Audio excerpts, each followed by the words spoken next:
Británicos en las Pampas es el título del programa de hoy, porque lo vamos a dedicar a historiar y destacar la presencia de las comunidades inglesas, irlandesas y escocesas en nuestras grandes llanuras a partir de la segunda década del siglo XIX. Venían como marinos, comerciantes, aventureros, zanjeadores. Primero se quedaban un tiempo en el puerto de Buenos Aires y después se evocaban al campo, llevados por su ancestral vocación rural, allí donde sabían qué es lo que había que hacer y cómo hacerlo. Sobre todo, criar ovejas y producir buenas lanas para la exigente industria textil europea.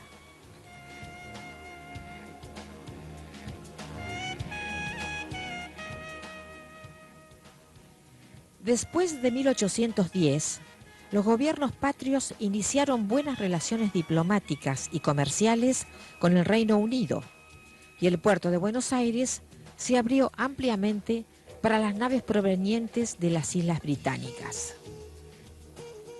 En el censo de 1822 había 3.500 británicos en la región bonaerense, es decir, que de los extranjeros asentados en estas tierras, aquellos constituían el grupo mayoritario.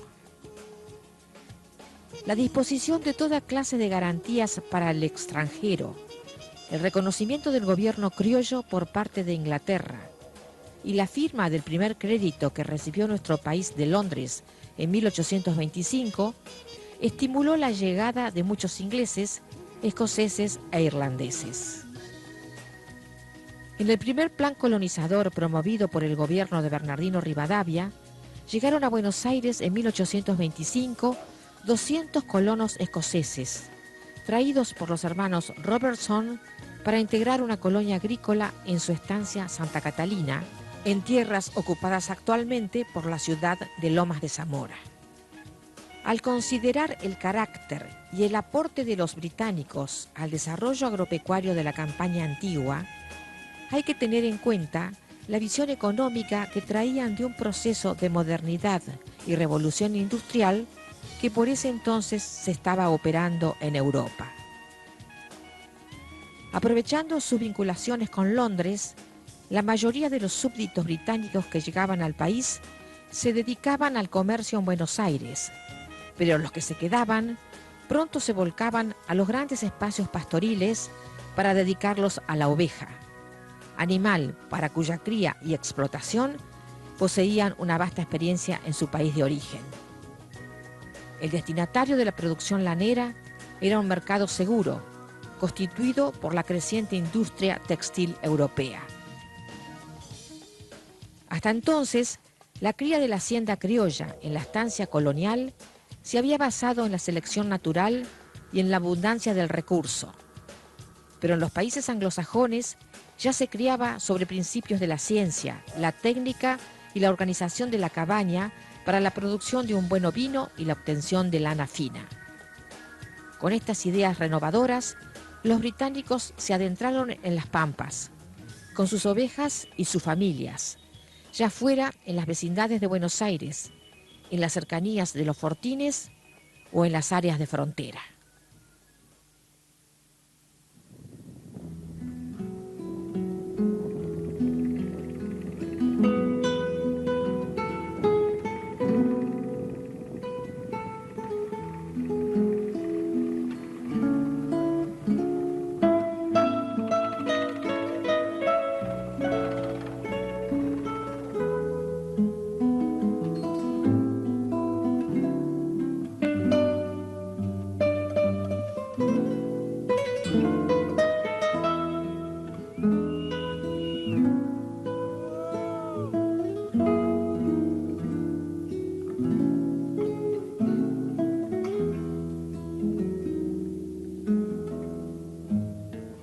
La estancia emblemática de la comunidad británica es indudablemente la llamada Los Ingleses, aunque sus dueños, los Gibson, fueran en realidad escoceses. Para el paisano de ese entonces, los gringos eran indistintamente ingleses, sin hacer distingos entre irlandeses o escoceses. Presentes en la campiña bonaerense desde 1820, los Gibson representan al estanciero ovejero como pionero de la actividad cabañera y como permanencia en el lugar de trabajo hasta nuestros días. Los Gibson eran 13 hermanos que se lo pasaron yendo y viniendo entre los campos y Escocia, atendiendo los negocios familiares aquí y allá. Siempre había uno de los hermanos o más viviendo con sus familias en esta estancia, cómodos en el medio del paisaje silvestre, cerca de las ovejas, los perros, los caballos y los jardines. Sobre estas tierras medanosas cercanas al mar Atlántico, desplegaron todas sus posibilidades racionales, técnicas y científicas para la cría del lanar. Importaron reproductores de pedigre y majadas refinadas para mejorar la oveja criolla. Introdujeron las primeras enfardadoras de lana que entró en el país.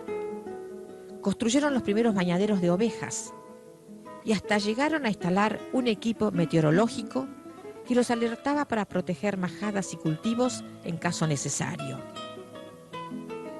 Los Gibson, tanto ovejeros como marinos y comerciantes, enmarcaban su producción de lana con destino a Europa desde su propio puerto, en la desembocadura del arroyo Ajó en el mar, en terrenos de la misma estancia. Simultáneamente creaban una industria en el mismo lugar, consistente en la extracción de grasa de los lanares viejos, producto que también exportaban. Entre los tachos de las graserías se levantaron barracas y ranchos para los obreros de la industria, dando lugar a la formación de un pueblo muy primitivo que más adelante el gobierno provincial jerarquizaría con el nombre General Lavalle.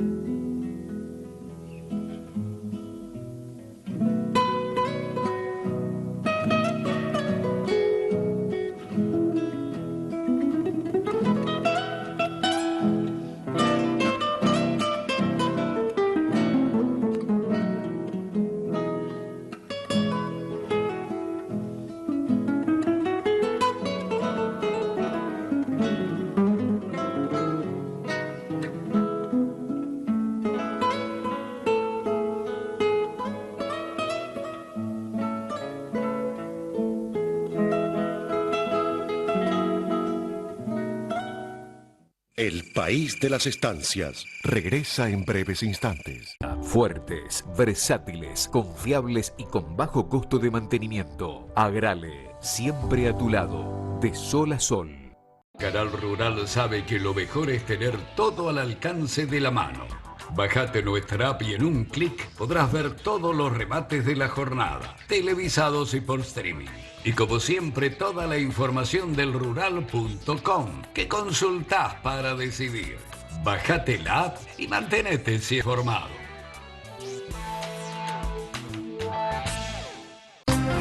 En el noreste argentino, todo el clima, todo el tiempo.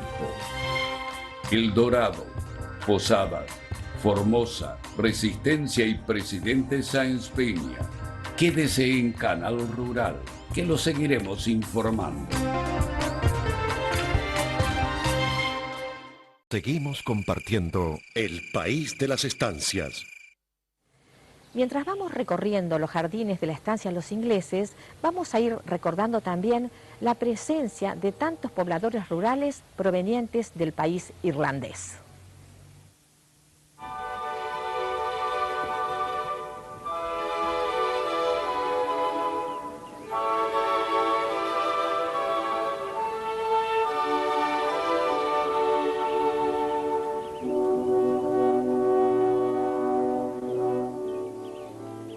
A medida que había más británicos en las pampas y más estancias y cabañas ovejeras como Los Ingleses, era necesario traer personal contratado de Gran Bretaña para trabajar con las majadas y para los servicios domésticos cada vez más refinados que requerían los estancieros.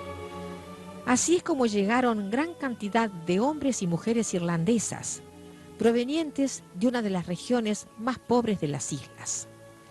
Los irlandeses, considerados de los más fuertes de Europa, eran contratados como ovejeros, tanto como zanjeadores, teniendo en cuenta que las zanjas eran las únicas formas de cercar terrenos antes de la difusión del alambrado.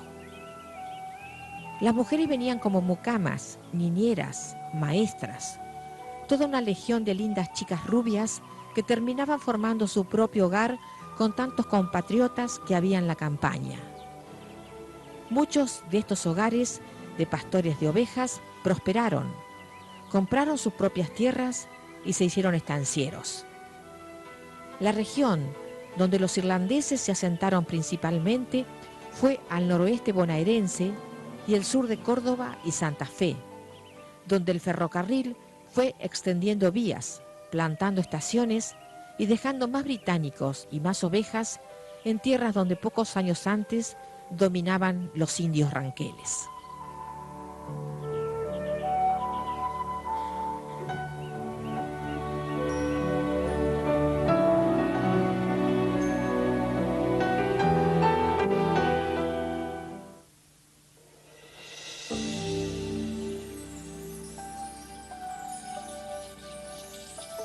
La identificación del campesino de origen británico a través de la cría del lanar se extiende a toda la Patagonia, donde fueron pioneros. Pero en este capítulo nos vamos a referir exclusivamente a la llanura pampeana. Además, los británicos no solo se dedicaron al ovino y al ferrocarril, sino que muchos vinieron contratados para desarrollar actividades profesionales o técnicas relacionadas a las incipientes industrias del campo, como por ejemplo el frigorífico o la lechería. La estancia El Choiqué está situada en la región tandilense, donde la crónica de la industria láctea comienza con el aporte de técnicos británicos. Estos, como el inglés Alfred Wesley, llegaron a Tandil contratados por empresas lácteas europeas que acopiaban manteca en los países pastoriles apropiados para hacer tambo, como Argentina, Australia o Nueva Zelanda.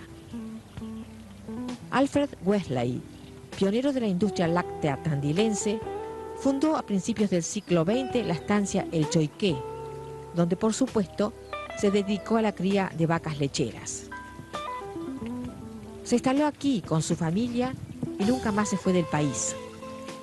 En 1910 mandó edificar esta casa proyectada por el arquitecto Campbell, un irlandés instalado en el país que construía casas de campo para la comunidad británica. En 1933, Alfred Wesley vendió el Choiqué al ingeniero neozelandés Guillermo Mulville, quien se instaló aquí con su esposa inglesa y sus dos pequeños hijos. Tanto este como su anterior dueño son quienes le dieron el inconfundible espíritu británico que se respira en este lugar. El confort en la casa y la estética en el tratamiento del paisaje circundante son típicamente ingleses. Tanto los Wesley como los Mulville vivían en este lugar como corresponde al concepto de gentleman farmer, rodeados de sus animales, de sus campos sembrados, de sus parques y jardines.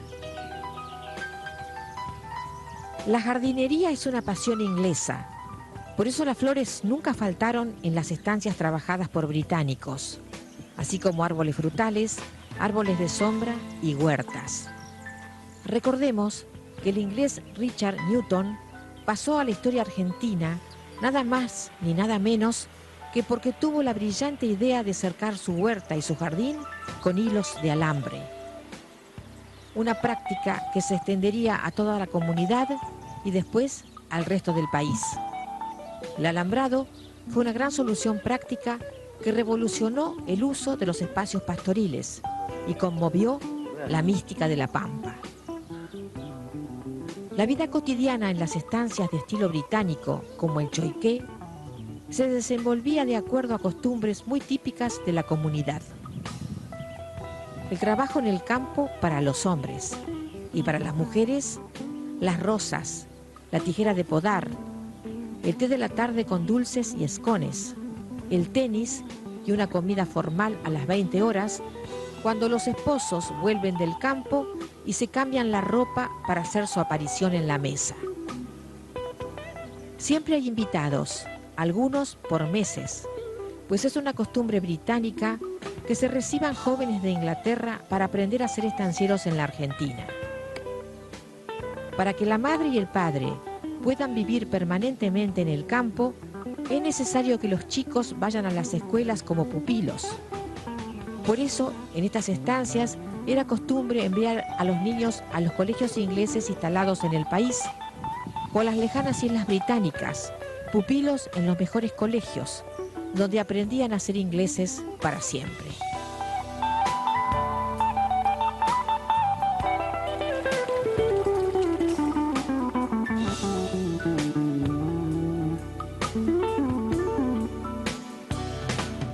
El país de las estancias regresa en breves instantes. Conselmars. Calidad, robustez, precisión, economía. Conselmars. La picadora que tu producción necesita. Campos y estancias. La Pampa, Cuatrachí, se venden 1.248 hectáreas mixtas, campo limpio, con mejoras, $1.500 la hectárea. Buenos Aires, Lobería, se alquila campo agrícola de 340 hectáreas, $100.000 por año. Buenos Aires, La Plata, espectacular campo con aras, 8 hectáreas con importantes mejoras, $67.500. Entre Ríos, La Paz, campo mixto de 650 hectáreas, $1.600 la hectárea. Más información en elrural.com. Ya comienza Procampo. Seguimos compartiendo el país de las estancias.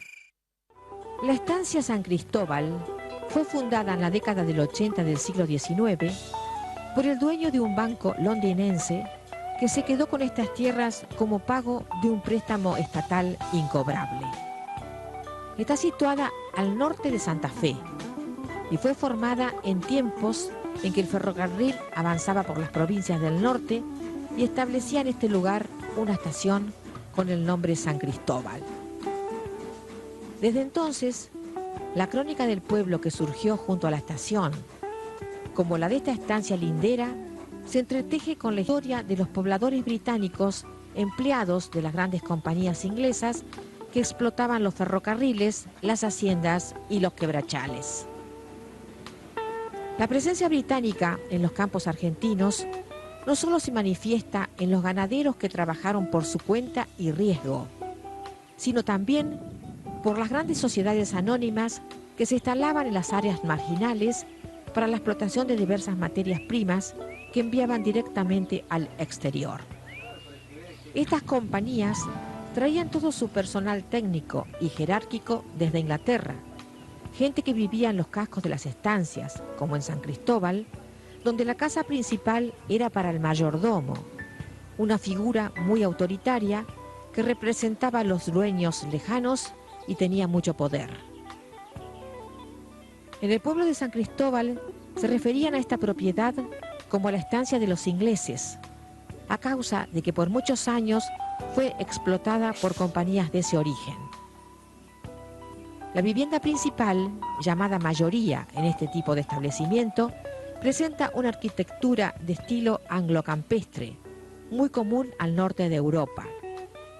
En el mástil de la torre hoy flamea la bandera santafesina, pero en el tiempo de los ingleses se izaba la bandera del Reino Unido, como para marcar un territorio donde sus dueños se manejaban con sus propias pautas organizativas y culturales. Los viejos pobladores del pueblo de San Cristóbal no olvidan la época de oro de esta estancia y la vida exótica que se practicaba y trascendía. Asimismo recuerdan las grandes fiestas de tipo popular, donde se servían asados para todo el personal y los vecinos del pueblo. También se los invitaba a presenciar los partidos de fútbol, polo y los diversos deportes que los ingleses practicaban en las canchas situadas en el área del casco.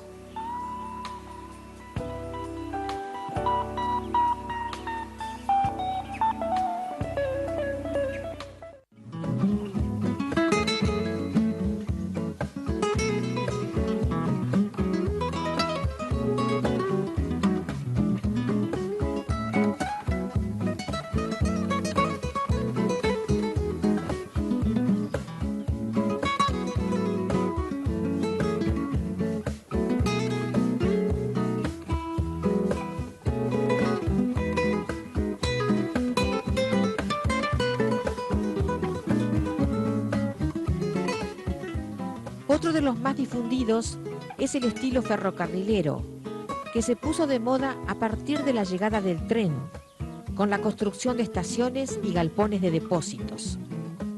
El casco de la estancia Juan Jerónimo en Magdalena es un muestrario justo de las variedades de líneas de esta arquitectura.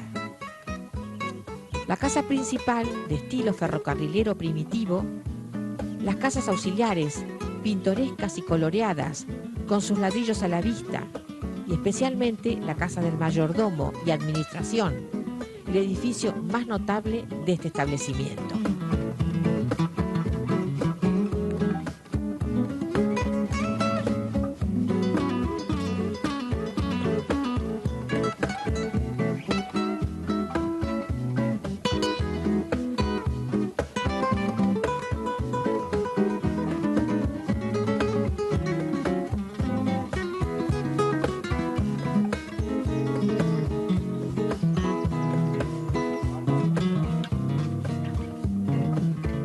En la estancia Santa Inés, en Misiones, la casa principal es un viejo chalet inglés colonial, al cual se le ha adosado una amplia galería perimetral, un agregado práctico muy difundido en las colonias tropicales que el Reino Unido mantuvo durante los siglos XIX y XX.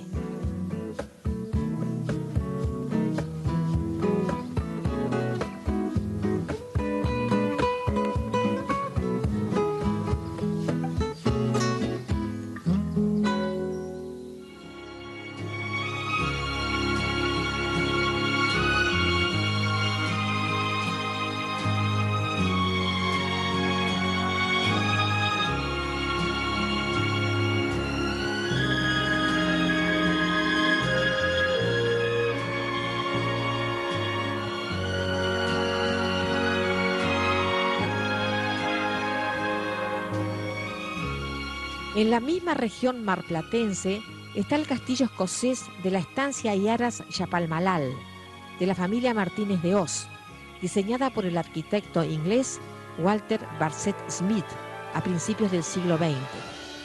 Esta edificación está realzada por una parquización magnífica y una jardinería excepcional.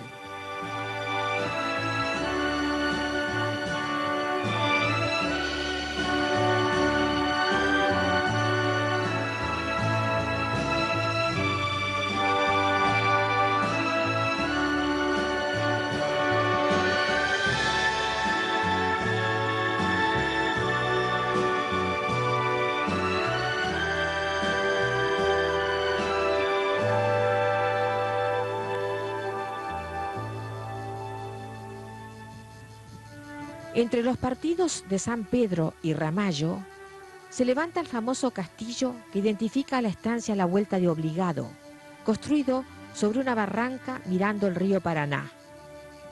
Lo mandó a levantar el poeta Rafael Obligado para dar el gusto a su esposa, que era aficionada a las novelas de Walter Scott y soñaba con tener su propio castillo inglés, tal como era moda por entonces.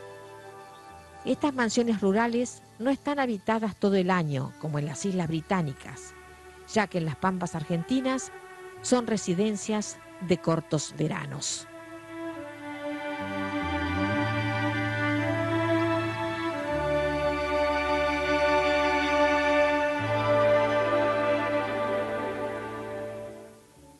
Nuestros antepasados europeos, tarde o temprano, se adaptaron totalmente a este nuevo país en el cual habían elegido vivir. Poco a poco perdieron el idioma, las costumbres y hasta las memorias de sus países de origen.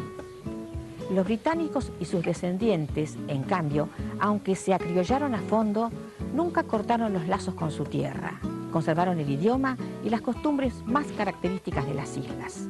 Una cosa más quiero destacar: los argentinos en general somos de carácter urbano, pero los británicos y sus descendientes argentinos tienen una fuerte vocación rural. Por eso es tan importante y significativo su aporte al país de las estancias. Para ser protagonista en este programa con su estancia o empresa, comuníquese al 02293 43 87 88.